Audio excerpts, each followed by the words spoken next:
Hi.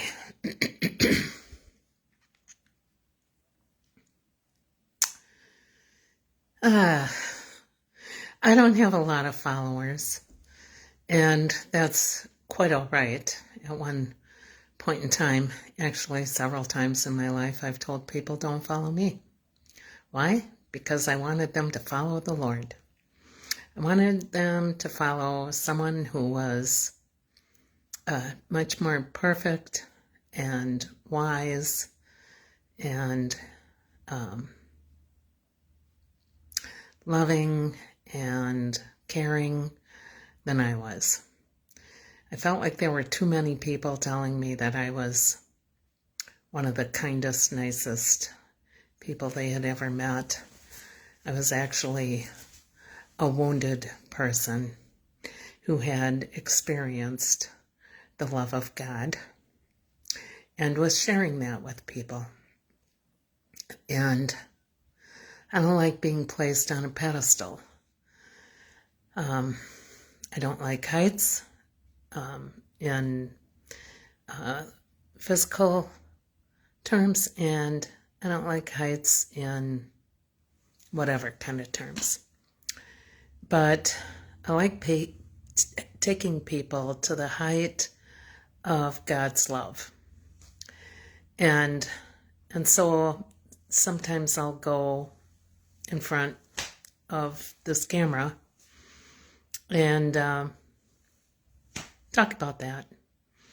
And I don't know how many years ago it was, I was singing my little melody that the Lord had given me to sing and impressed upon me. And the melody he had given me years before I went on Facebook to sing. You might recall. I don't know if I look the same now as I did then, but what I was singing was, love the Lord your God with all your heart, soul, mind, and strength. Love your neighbor as yourself. These are the 2 commandments I give to you. And I sang it over and over and over again. And I shared that with people in the church, and I think Curcio and Alpha. So it's been sung in different places and all around. I'm okay with that because God gave me that melody when I told him, well, okay, I understand. You want me to say something to people. Can you make it simple and give me a melody? And he summarized those commandments that are in both the Old and New Testament. Interesting, isn't it? Why are they in both the Old and New Testament? Because it's the same Spirit of God speaking them.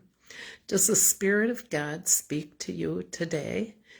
If he's calling you to love in a more healthy, godlike, Christ-like manner, with a spirit of truth and peace and goodwill to yourself and other people, that's important.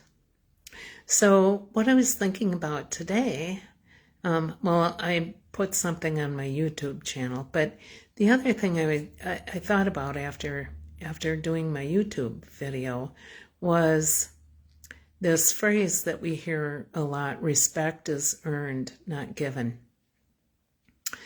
I would say that respect is an action that stems out of love, I think. It comes from love.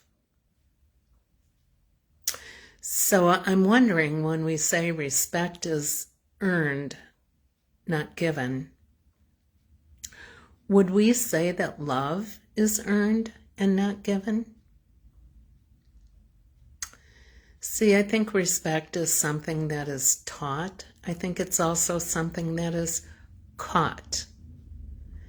And when we're caught up in the Spirit of God and listening to the teachings, we learn that God's love is not earned.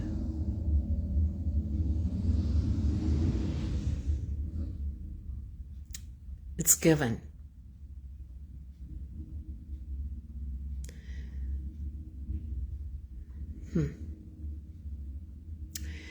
And so, in our human weakness, in our human imperfection,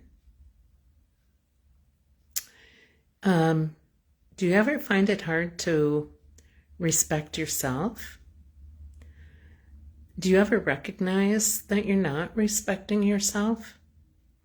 Because what if this said, what if those love commandments were, respect the Lord your God with all your heart, soul, mind, and strength, and respect your neighbor as yourself?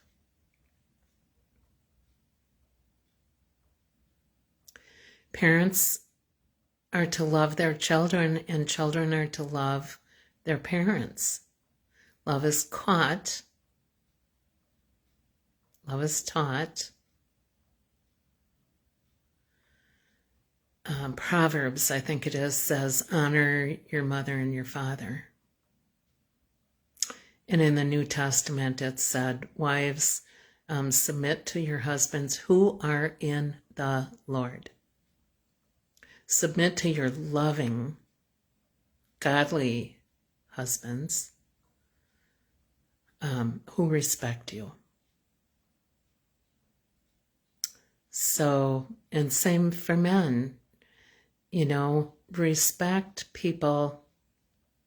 Women need to respect men, and men need to respect women.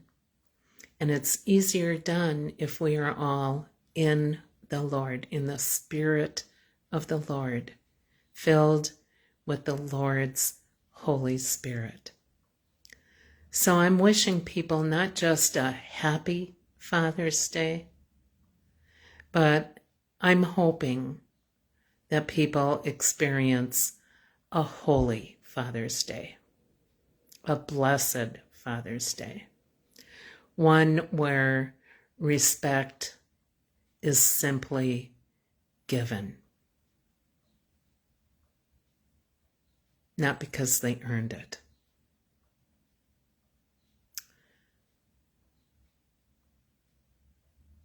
That's it. So, have a happy and blessed Father's Day. God bless you. Bye.